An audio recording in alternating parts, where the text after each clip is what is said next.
servicio para dedicar este segundo mes al Rey. Y doy gloria a Dios por nuestro apóstol que nos ha permitido también el que pueda expresar la palabra en este primer domingo. Usted no sabe cuán privilegiado se siente uno cuando puede dirigirse a una congregación tan entendida. Y es que ustedes exigen. Todo el que se ha levantado acá, todo el que ha predicado a Betel, todo el que ha predicado en la radio sabe que Betel exige. No porque diga quiero más, sino porque el que predica acá sabe que la gente que está al frente es gente entendida. Es gente que no se le puede echar cualquier cuento, sino que queda en la palabra de Dios y es implica quiere decir que usted no es cualquier persona. Usted es un escogido, una escogida de Dios. Vamos a aplaudir al Señor por la grandeza del Rey. Vamos en el libro de Gálatas, capítulo 4, desde el versículo 1 hasta el versículo 31. Vamos a estudiar en esta mañana en lo que podamos acerca de una gran verdad para nosotros. Yo quiero que usted por favor pique el libro de Gálatas, capítulo 4, versículo 21 y vamos a leer hasta el 31. Y si lo tiene, por favor, usted va a decir, soy hijo de la libertad. No, vamos, dígalo fuerte, soy hijo de libertad. Yo quiero que usted lo grite, soy hijo del nuevo pacto. Yo quiero que usted diga, soy hijo de la libre. Gálatas, capítulo 4, desde el versículo 21 hasta el 31, por favor, preste atención. Quiero que usted escuche la lectura para que podamos estar todos dentro del tema. Dice la Biblia, decidme, los que queréis estar bajo la ley, ¿no habéis oído la ley? Porque está escrito que Abraham tuvo dos hijos, uno de la esclava, el otro de la libre. Pero el de la esclava nació según la carne, mas el de la libre por la promesa, lo cual es una alegoría, pues estas mujeres son los dos pactos. El uno proviene del monte Sinaí, el cual da hijos para esclavitud. Esta es Agar, porque Agar es el monte Sinaí en Arabia y corresponde a la Jerusalén actual, pues esta, junto con sus hijos, está en esclavitud.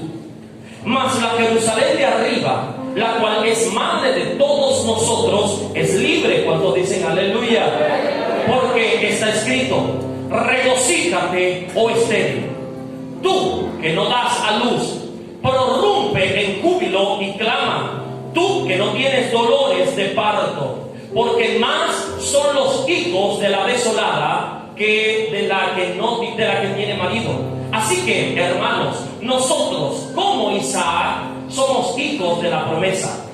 Pero como entonces el que había nacido según la carne perseguía al que había nacido según el Espíritu, así también ahora.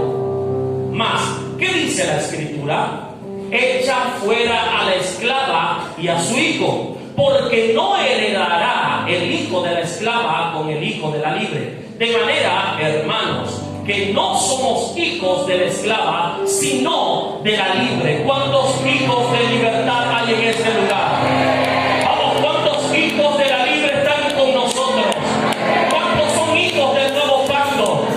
Yo declaro en el nombre de Jesús que viene libertad para tu casa, libertad para tu familia, libertad en todos tus asuntos. Todo lo que había estado esclavizado hasta el día de hoy.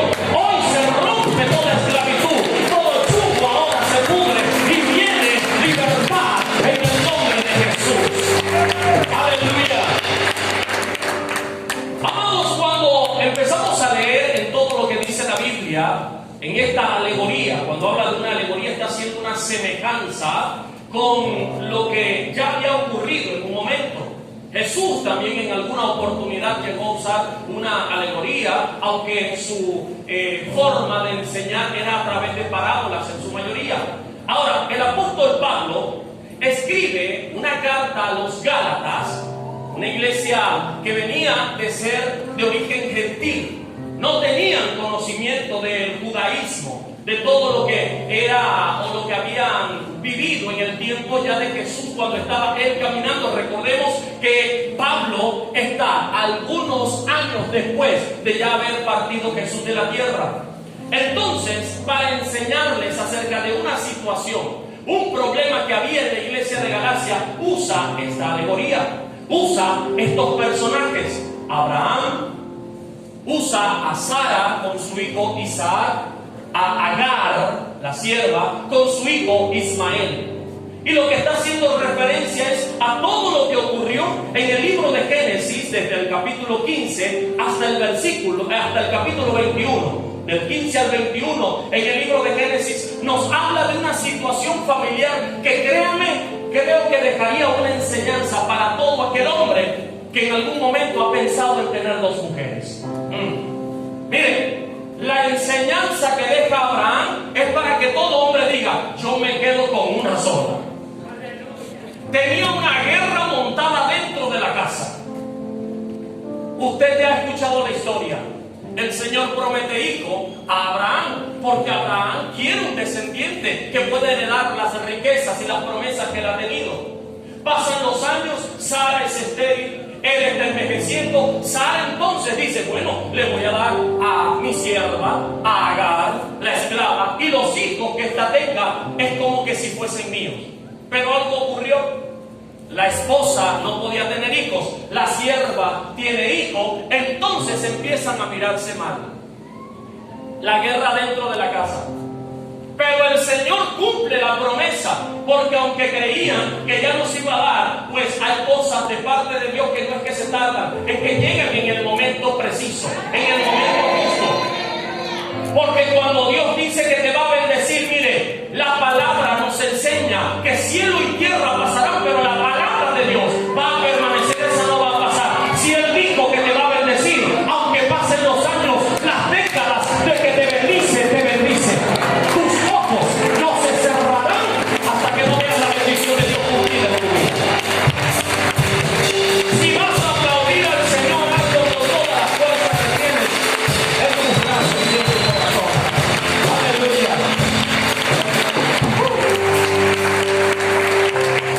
Así que llega el momento en el que ahora están las dos mujeres y están los dos hijos. Y ahí empieza entonces el problema. El hijo mayor, Ismael, no era el de la promesa, pero se burlaba del de la promesa. Empezando el año, nosotros nos propusimos volver a leer la Biblia y empezamos nuevamente con Génesis. Y hubo una pregunta: ¿pero cómo echan fuera, cómo votan de la manera en que votaron a Agar? Es que era palabra de Dios para que se pudiera cumplir la promesa. Y es que en Gálatas capítulo 3, capítulo 4, entonces nos empieza a enseñar a través de esta alegoría el por qué sucedió el que expulsaron, el que botaron de la casa a Agar y a su hijo Ismael. Así que bueno, Sara entonces echa fuera a Agar, echa fuera a Ismael. La bendición alcanza también a Ismael. Es el pueblo que nosotros conocemos hoy como el pueblo árabe. Declaramos bendición sobre ellos y que la luz del Evangelio pueda resplandecer en ellos en el nombre de Jesús. Entonces, viene acá el apóstol Pablo y toma todo esto para empezar a enseñar acerca de un problema que estaba amenazando a la iglesia de ese momento. Es que existían dos tipos de iglesias. La iglesia cristiana de origen judío, que ya tenían al Padre, que cuando habían recibido al Espíritu Santo, Pedro entonces les dice: ahora les falta que se bauticen en el nombre de Jesús para completar la Trinidad. La iglesia judía.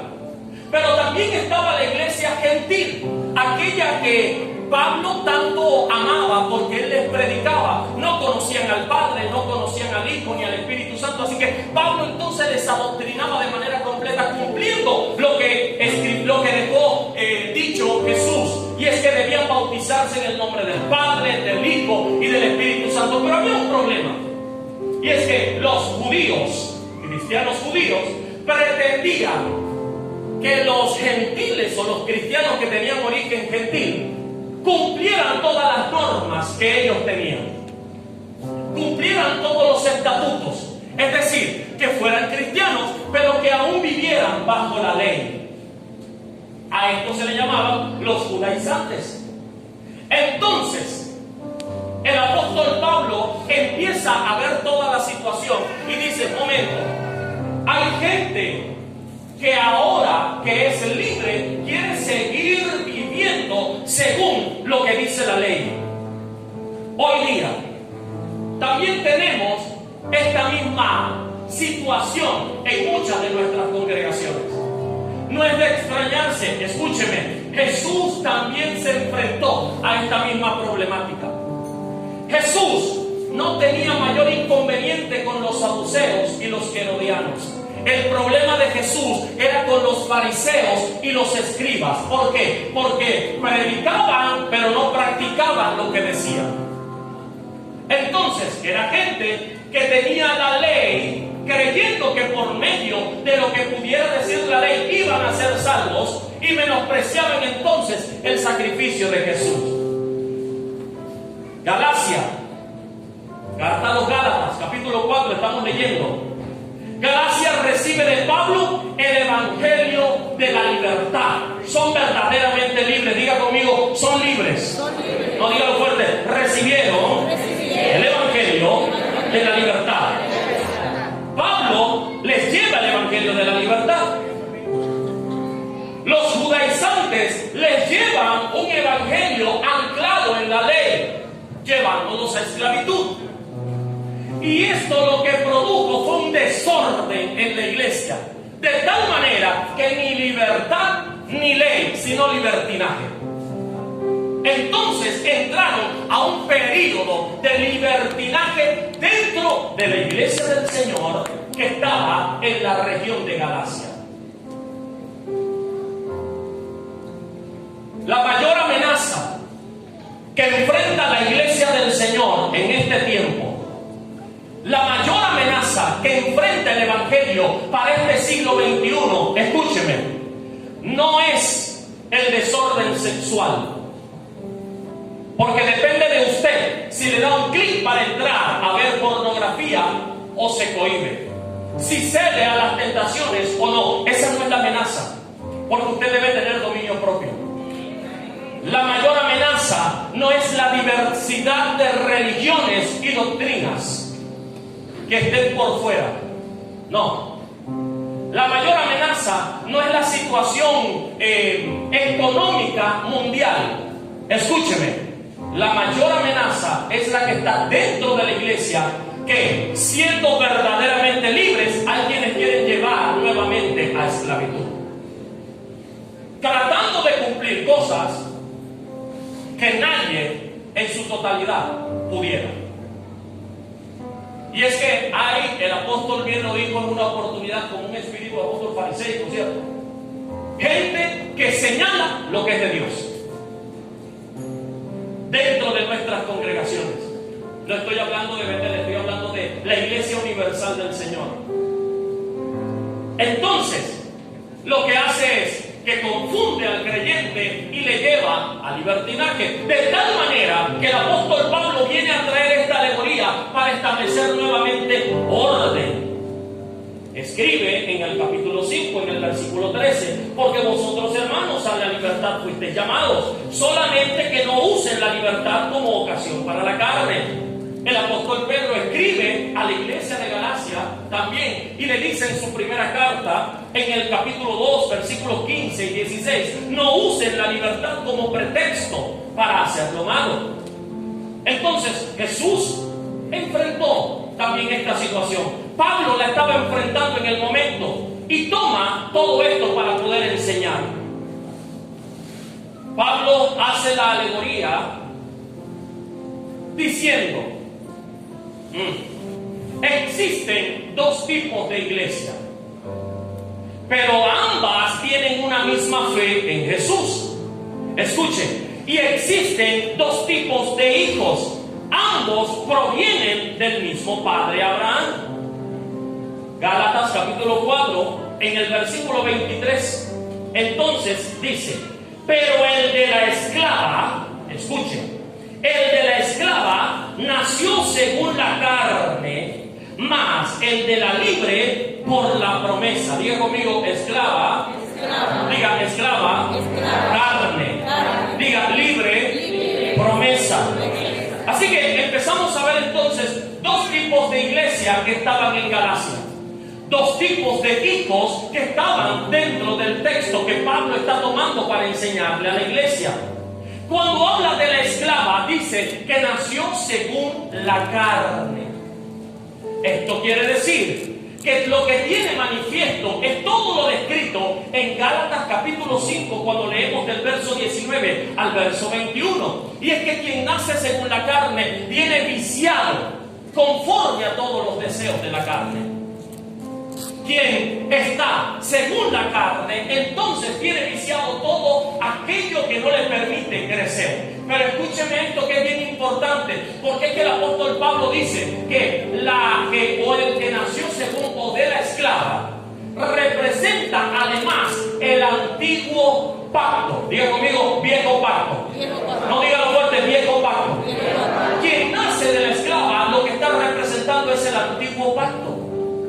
Es decir, todo aquello que en un momento estaba velado, que se había profetizado, pero que todavía no estaba cumplido. Y hay gente que le gusta vivir solo en las promesas, creyendo que el cumplimiento nunca se va a llegar a dar. Escúcheme, hay cristianos que predican que Cristo viene, pero no están convencidos que Cristo vendrá. Porque viven en un antiguo pacto. Entonces esto no les lleva a anhelar la venida y a vivir conforme a como si Cristo viniera antes de que termine esta enseñanza. Esto es el antiguo pacto. Esto es quien está bajo la esclavitud, bajo el yugo de la carne. Pero también ahí, en el versículo 23 de Gálatas 4, dice entonces: mas el de la libre nace por la promesa. Y es que el hijo de la libre nace según la promesa, y en él han de cumplirse todas las promesas. Por eso manifiesta todo lo que describe Gálatas capítulo 5, versículos 22 y 23. Yo no sé, pero creo que en esta mañana no estoy hablando a gente que va a estar atada o que continuará atada en su diario vivir, sino que pasará de vivir en el antiguo pacto a empezar a vivir según el nuevo pacto, que saldrán de ser hijos de esclavitud para ser hijos de libertad, que ya no estarán bajo yugo, sino que vivirán en las promesas que Dios ha establecido en la palabra para cada uno. Aleluya.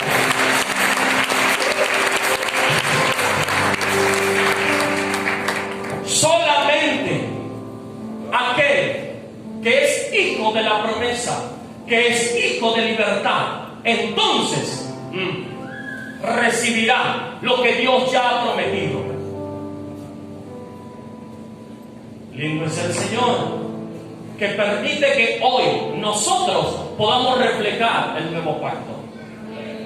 ¿Saben? Espiritualmente, el antiguo pacto, cuando Pablo escribe esto, está haciendo referencia a la iglesia judía, y el nuevo pacto a la iglesia gentil.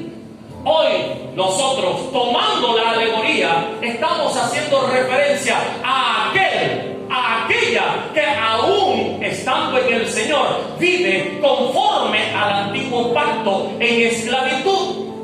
Y el Señor nos está llamando a que vivamos conforme a lo que dice la palabra en el nuevo pacto, es decir, en una verdadera libertad, tomando en cuenta que hay una línea muy delgada. Y eso fue lo que ellos no supieron diferenciar entre la libertad y el libertinaje. Dios te hizo libre, pero no lo uses como ocasión para maldad. ¿Cuántos dicen aleluya? Pablo entonces explica a estas dos mujeres. La esclava y la libre representan los dos pactos. Gálatas 4, 24, 25, 26 nos dice: lo cual es una alegoría, pues estas mujeres son los dos pactos. El uno proviene del monte Sinaí, el cual da hijos para esclavitud. Esta es Agar, porque Agar es el monte Sinaí en Arabia y corresponde a la Jerusalén actual, pues esta junto con su hijo y sus hijos está en esclavitud. Es decir, que siempre todo aquel que viva bajo el dominio del antiguo pacto de la esclavitud seguirá siendo hijo de esclavitud. Verso 26. Mas la Jerusalén de arriba, la cual es madre de todos nosotros, es libre. La esclava conforme a lo viejo, la libre según la carne. Y yo quiero que usted pueda escuchar un pequeño contraste y una comparación entre estos dos pactos. Porque quien vive según el antiguo pacto, vive según la carne, según los deseos carnales. Escúcheme, no podemos seguir echando fuera demonios que no existen y que la Biblia nos enseña que simplemente son obras de la carne. Solo debemos aprender a dominar nuestra carne